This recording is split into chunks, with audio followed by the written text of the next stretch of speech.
Hey guys, thank you so much for joining me in another video. So before TikTok, before Instagram, there was Agyness Deyn. She was probably one of the it girls of the late 2000s, early 2010s. I would really say maybe 2007, 2012. She wasn't just a model, she represented a style. Back in the day, if we think about specifically the 2000s, the way a lot of these models looked and were casted, they kind of had doll-like appearance. Agyness, she came crashing in with her bleach blonde, super short, spiky hair, bowler hats, fedoras, and she kind of had that indie style that referenced punk, that referenced mod, that referenced streetwear with really bold makeup and attitude. I specifically remember when I was 17 years old, I had a summer job working at the mall. I remember seeing this ad in one of the department stores and thinking she looks so cool. And she was a model that was everywhere in the late 2000s, like early 2010s. So for this video, I thought we would talk about her style, but of course we love handbags. So we're really gonna focus on the handbags. I've got a list of 10 bags. I probably could have extended this to triple that amount, but I really wanted to look at bags that I think also reflected her own personal sense of style, as well as how that embodied fashion in the late 2000s, early 2010s. First bag on my list here is the Mulberry Mabel in this purple python. The Mabel was very of the moment, and I love this outfit, the stripes, the fedora, the accessories. She also wore this bag while she was riding around the city with her bike, and that was very quintessential hipster. By the way, no one would say that their style was quote hipster or their style was quote indie. It's very different than the way fashion has become very specific with TikTok trends and cores and everything. Of course, Mulberry is a British brand. She is a British model, which leads me to the next bag here. She actually had her own namesake bag from Mulberry, the Mulberry Agyness. Just like Alexa Chung had her own bag, Lana Del Rey, Agyness, she had her own Mulberry bag named after her. Very slouchy, hobo-esque. There were still hallmarks of a satchel-like bag, which I think Mulberry is very known for. And again, these satchel bags were very in the late 2000s. Mulberry was one of the leading brands of the style. I also talked more recently about this style when looking at handbags, specifically from 2007, which this bag came out. And of course, in 2007, she was the model of the year, and she was definitely everywhere. The next bag I want to talk about here is the Burberry studded travel bag. So here she is actually modeling this bag in this campaign. Also a Burberry girl. It just had that like perfect amount of like heritage and cool. It was just that fusion that made that brand relevant. And of course, she was a British model and she actually wore Burberry. Burberry had these really cool models. They were referencing specific it girls at the time. It wasn't just about nostalgia and heritage. It looked at fashion of the time,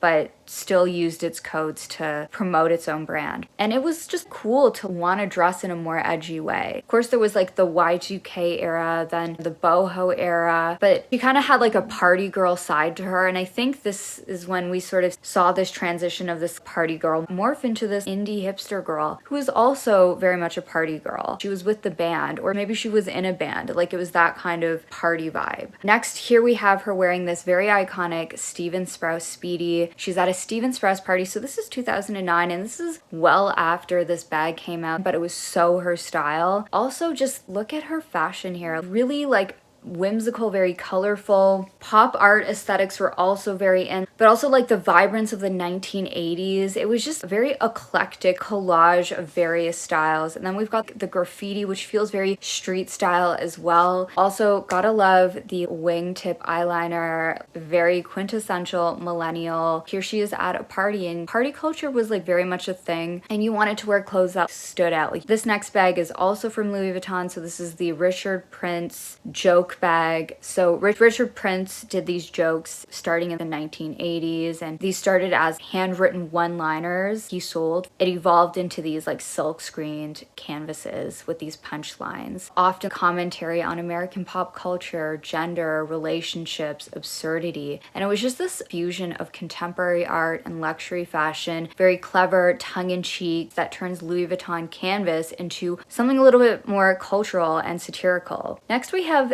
this Louis Vuitton Sue Holly. This outfit, by the way, these like skinny jeans, of course, that was part of the uniform. These like a little tiny, little skinny boots or little Oxford shoes. But here she is wearing this Henry Holland shirt. She was very good friends with Henry Holland. He was very known for these hilarious statements. One Trick Pony, Come Again, Christopher Kane, Cause Me Pain, Eddie Slimane. When you say the word indie sleaze, this is what comes to mind. Also this kind of outfit. But then she has the Sue Holly. While it doesn't have the overt monogram logo, it still had a little bit more hardware, a little bit more detailing. And also these hats, be it fedoras or these bowler hats, these kinds of hats were really in. Things that look like you could have thrifted, like leopard print jackets, like pattern on pattern, also very colorful, bright makeup. It was just about being super colorful, super bright, very neon. Next we have the House of Holland bag. So here she is again with her very good friend, and he did a lot of these really quirky designs, very playful shapes, bright colors. This bag, it looks like it has like a block chimney on it, supposed to like represent the logo, the House of Holland. Taking a bag and making it very literal. It just felt like more whimsical and playful and fun. Next we've got the Lulu Guinness lip clutch. So this like lipstick red, very cheeky, standout clutch, very feminine but also funny. And it just really contrasted with her tomboyish kind of look. And I think so much of her style was just this contrast with being a tomboy but also taking on these like images of femininity and making it her own. Next we've got the Marc Jacobs Misfit flat bag. So very neon, very clashing. Again, these contrasting colors really popped, especially in this outfit, this very dark black outfit. But you wanted to have loud accessories. It didn't necessarily have to be loud logos or anything like that, but you could be a little bit more expressionistic with these bright neon colors. Another bag that I think needs to be mentioned is the Giles Deacon Dinosaur Triceratops bag. There was just something about having these bags that were in the shape of animals. So her style, so this era. I think of like the millennial hipster fashion girl. These types of bags were really cool for the fashion girls. I did a video on Alexa Chung some time ago and I talked about Mandy Kuhn bags. So same kind of energy, speaks to something more playful, childlike, but you're gonna wear this to a show or a party. It's gonna be a conversation piece, and that's what these kinds of bags are worn, with that sort of intention. But you could still be super casual. Like if we look at her style, she's wearing like a biker jacket and skinny jeans, but her outfit feels more complete, more her with that statement piece. Next, we've also got the Chanel Union Jack bag. Also makes me think of how Chanel was very loved by the hipsters. If I think about Alexa Chung's collection, maybe it's because it was a little bit more, not quite like satchel-like, but like it could be like crossbody flap. It could be a bag you could wear in a carefree, almost party kind of way. Here she is in like head to toe Chanel. Her being a British it girl model, her being dressed in this outfit totally makes sense. Of course, this was the Karl era. His more like whimsical, very over the top, very playful, and especially bags like this like very playful type of bag that would pop against an outfit. It just really worked with her style. And I also think with like a lot of other millennials that were kind of it girls of the period, there's just something about Chanel that I think really, especially the Karl era, that really resonated with fashion at the time, and it really worked. It spoke to the culture at the time. And when talking about Chanel, of course, we have to talk about this ankle flat bag, or she's wearing this bag around her arm, but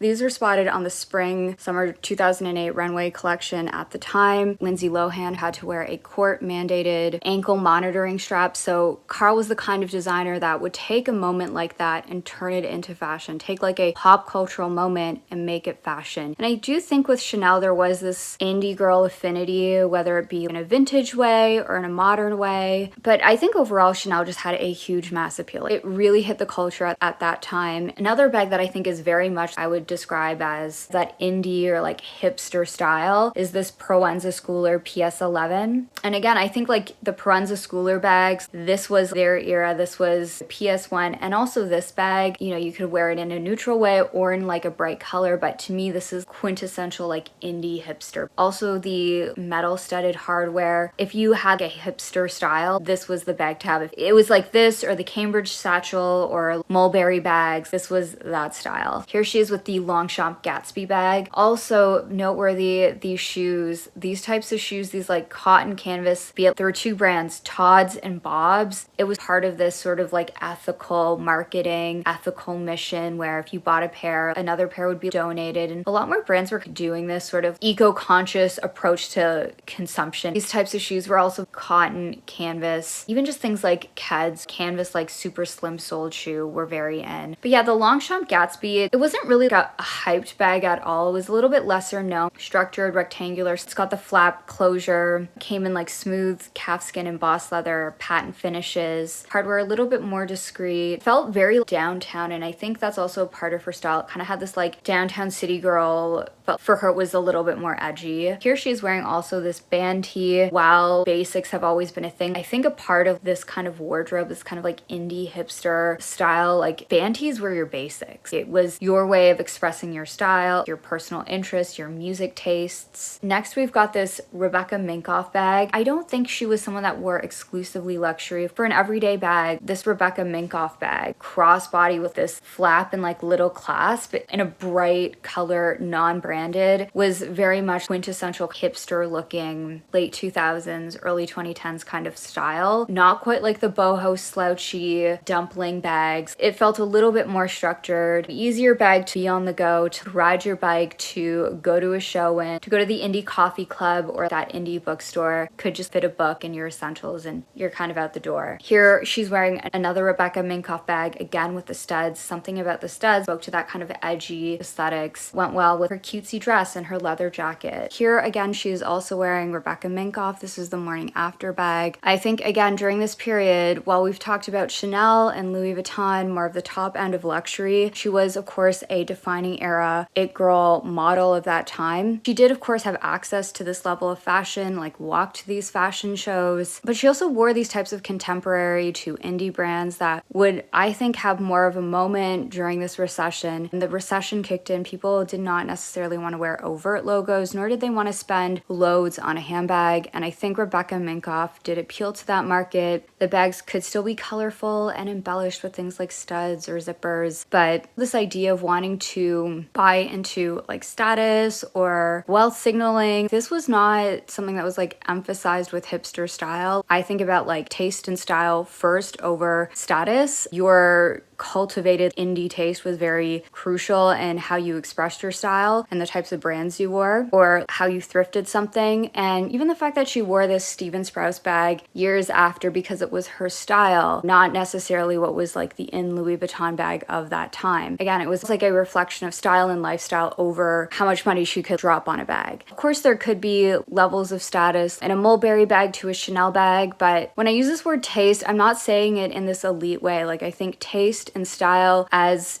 something that could be very underground, very kitschy, very lowbrow, or reflective of her lifestyle. Going to concerts or being a hipster, riding your bike in the city. It was just more of a lifestyle thing. But the hipster style did start to lose its magic when it started to be adopted by mass markets and appropriated by major fast fashion chains. I think about like how Urban Outfitters would take designs from indie creators. And I also think new sorts of ideals would emerge. Come on, guy like that's hanging out here?